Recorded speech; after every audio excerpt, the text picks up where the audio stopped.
Kumuha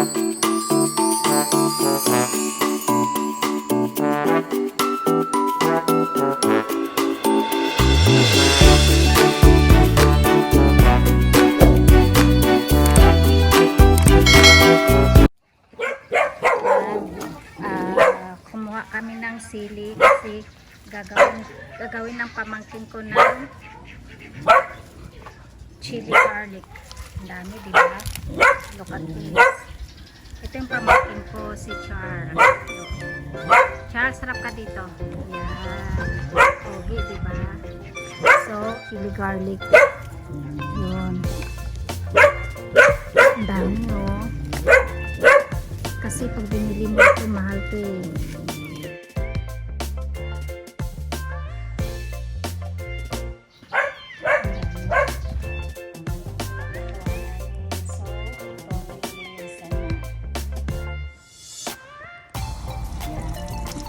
Hugasan yung sili.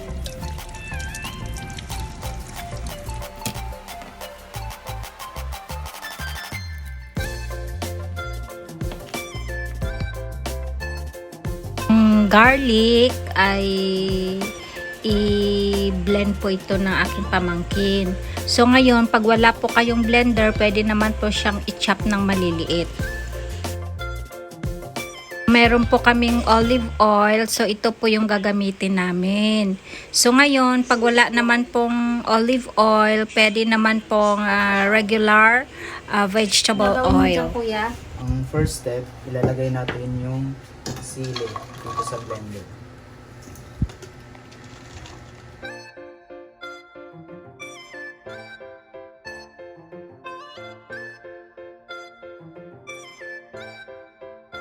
So yung garlic kahit buo na okay lang kasi i-blend naman siya.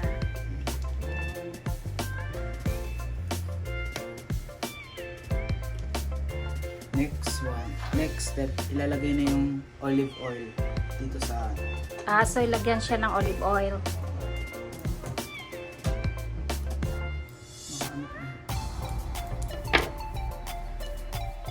So, lalagyan po natin ng olive oil. Kailangan po yung olive oil, mga sakto lang po na lumutang sila. Okay. Sakto lang na lumutang yung ingredients. Patingin. Okay, so Pero kung gusto niyo pa po ng maraming oil, yung chili garlic oil, pwede niyo pa po lagyan. Kung gusto mo ng maraming olive oil, Basta ganyan. okay. Save na natin para i-blend.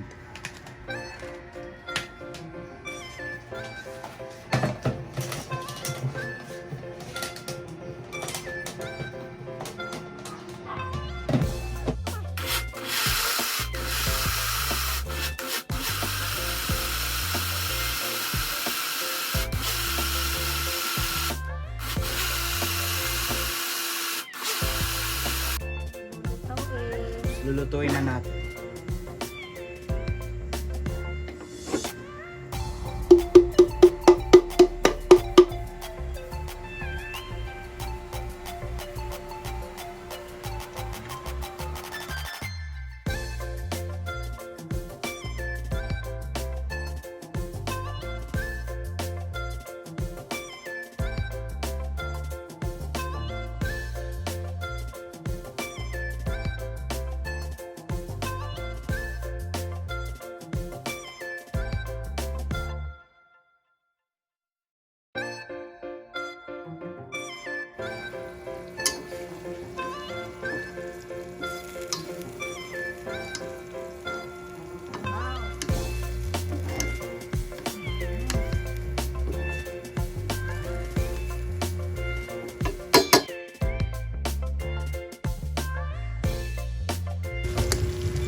Pero kung nauntian pa kayo sa oil, pwede nyo naman dagdagan ng olive oil.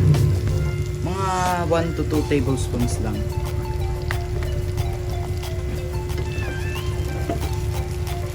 Wow, bango.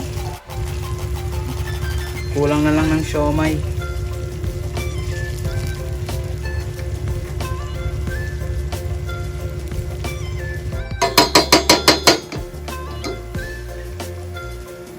Bango.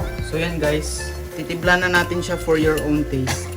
So kami, gusto namin ng medyo matamis, kaya ilagay namin ng konting sugar. Tapos, konting toyo.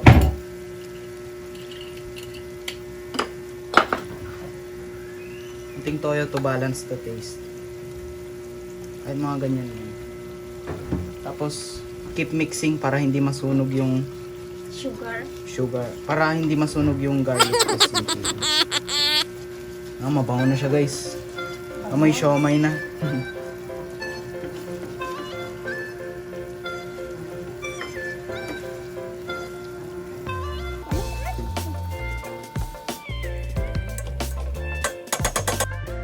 Yan na. Ito na yung chili garlic.